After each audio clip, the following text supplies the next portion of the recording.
February 1, 1960. The Civil Rights Sit-In movement begins when 4 young African-American students, Ezell Blair Jr., David Richmond, Franklin McCain, and Joseph McNeil, sit at a Woolworth's lunch counter in Greensboro, North Carolina.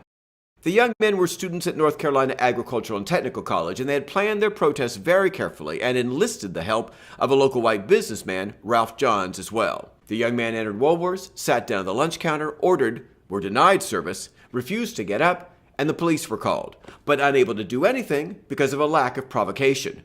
While the young men were sitting there, John sprang into action and called the local media.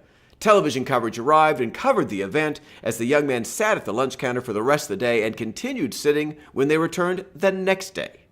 That television coverage would make a huge difference, as we learned from 3 individuals who remember it very well. Students in Greensboro sitting on those stools and letting people put hot coffee on them and put the cigarettes on the neck. And they didn't move. They just sat there. I said, wow, this is something. This is something. And so I said, I want to be a part of this. And that's when I got involved in the movement.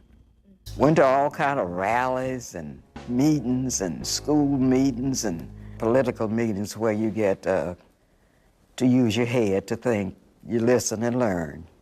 I just admire those people for having the grit,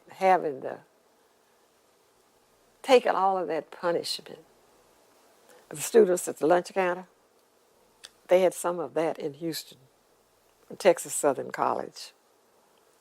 And the young men would go sit on the counters, and they'd sit there all day, and nobody served them, and nobody said a word, and they'd sit there.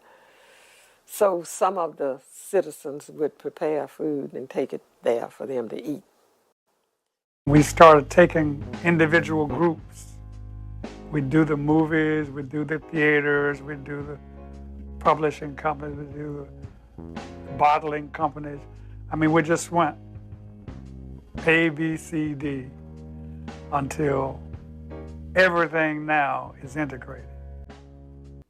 By February 5, some 300 students had joined the protests at Woolworth's, and heavy television coverage quickly spread the movement nationwide, as diverse young people across the South and in the North began various forms of peaceful protest against segregation at public beaches and hotels, restaurants, all sorts of establishments.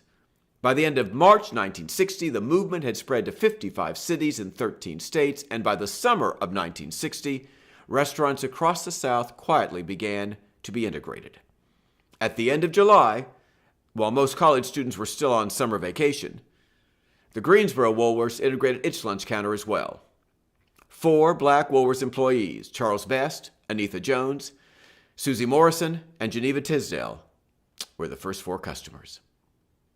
History had been made.